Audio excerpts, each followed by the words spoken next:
Pag-amin ni Maja Salvador sa Katden at ang double date nila. Pagkatapos nga ng mga naging pag-share ni Alden sa kanya mga pinagdaanan nitong nakaraan, ay isa namang good news ang naglalabasan ngayon sa social media.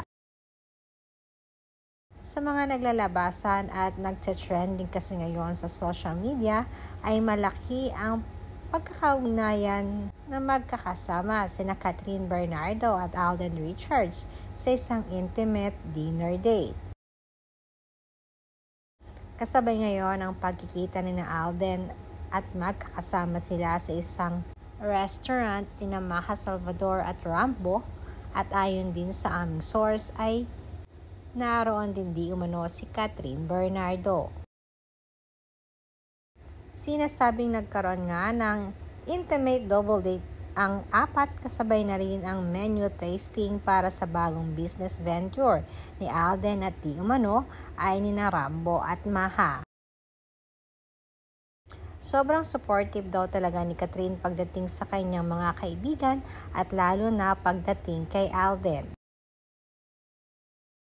Tahimik lamang di umano ito, pero since nagkaroon ng problema noon si Alden ay palagi na ang pag-alalay dito ng Asia superstar na si Catherine Bernardo. Sinasabing maging ang pamilya ni Catherine ay super supported din kay Alden, lalo na si Mami Min, dahil alam di umano nito kung gaano kahirap ang walang masandalang mami si Alden.